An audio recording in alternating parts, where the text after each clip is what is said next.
வணக்கம். என்னைக்காவது லைஃப்ல இப்படி ஒரு சிச்சுவேஷன்ல இருந்திருக்கீங்களா? நீங்க ஒரு சரியான முடிவெடுத்து, சரியான பாதையில நல்ல விதமா போயிட்டு இருந்தா கூட, உங்கள சுத்தி இருக்கிறவங்கள்ல யாரோ ஒருத்தர் உங்கள சொல்லிட்டு இருப்பாங்க. "இல்ல, இல்ல நீ செஞ்சது தப்பு. இந்த வழியில போயிருக்க கூடாது. நான் சொன்ன மாரி நீ செஞ்சிருக்கணும். அப்படி செஞ்சா உன் லைஃப் வேற மாதிரி இருந்திருக்கும்." இது ஒரு தடவ சொல்லியிருந்தா பரவால்ல. அவங்க கான்ஸ்டன்ட்டா சொல்லி, சொல்லி, சொல்லி உங்களுக்கு கடைசியில, "ஆமா நான் தான் இந்த வழியில வந்துட்டேன். தப்பு. நான் எடுத்த முடிவு தப்பு. அவங்க சொல்றத தான் நான் கேட்டுருக்கணும். அவங்க தான் சரியா சொல்றாங்க." அப்படிங்கிற அளவுக்கு உங்கள நெனைக்கிற அளவுக்கு கொண்டு வந்துருவாங்க. உங்களோட செல்ஃப் கான்ஃபிடன்ஸ கம்ப்ளீட்டா உடைச்சுருவாங்க. அந்த மாதிரி யாரையாவது ஃபேஸ் பண்ணியிருக்கீங்களா?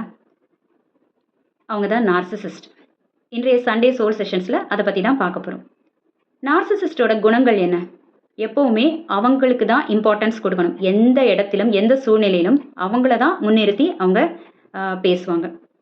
எந்த கான்வர்சேஷன்லயும் அவங்க தான் அவங்கள பத்தி மட்டுமே எல்லாரும் பேசணும் அப்படின்னு எதிர்பார்ப்பாங்க. அவங்க தான் நெறையா பேசுவாங்க. உங்களுக்கு பேசக்கூட வாய்ப்பளிக்க மாட்டாங்க. இல்லன்னா நீங்க பேச ஆரம்பிச்சீங்கன்னா, குறுக்க குறுக்க பேசிட்டே இருப்பாங்க. இதே நம்மள சுத்தி இருக்கக்கூடிய உறவுகள் அப்படி இருந்தாங்கன்னா, அவங்க உங்கள்ட்ட பேச ஆரம்பிக்கும் பொழுது, முதல்ல உங்கள்ட்ட ஒரு ஒரு ரேப்போ கிரியேட் பண்ற வரைக்கும் உங்கள்ட்ட நல்லா பேசுவாங்க.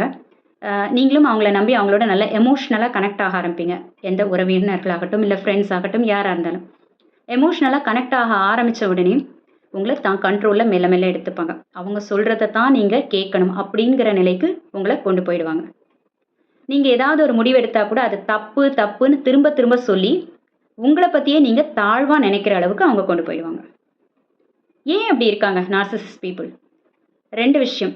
முதல்ல அவங்க அவங்களுடைய சைல்ட்ஹுட் டேஸ்ல அவங்கள ஓவரா புகழ்ந்து வளர்த்துருப்பாங்க. அளவுக்கு மீறி. ஸோ, அதனால அவங்க அத எக்ஸ்பெக்ட் பண்ணுவாங்க. எப்ப பாரு தான் தான் இம்பார்ட்டன்ட்டா இருக்கணும் எந்த சூழ்நிலையிலும்.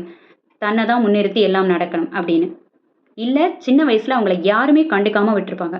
கம்ப்ளீட்டா அவங்கள கண்டுக்காம விட்டிருந்தாலும், அதனால ஏற்படக்கூடிய ஒரு பாதிப்பு இப்ப அந்த இம்பார்ட்டன்ஸ தேடி அவங்க இந்த மாதிரி விஷயங்கள்லாம் ஈடுபடுவாங்க.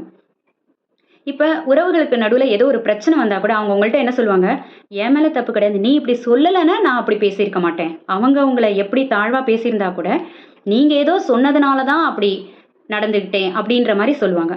இன்னொன்னு, "நான் சாதாரணமா தான் சொன்னேன். நீ தான் உன்னோட இமேஜினேஷன் அது. நீ தான் அப்படி தவறா எடுத்துக்கிட்ட." அப்படின்ற மாரியும் பேசுவாங்க.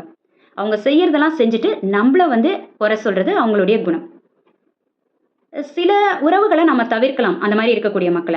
ஆனா, சில உறவுகள நம்மளால தவிர்க்க முடியாது. அப்படிப்பட்ட நார்சிசிஸ்ட் பீப்பிள் நம்மள சுத்தி இருந்தாங்க அப்படின்னா, முதல்ல செல்ஃப் அவேர்னஸ் ரொம்ப முக்கியம்.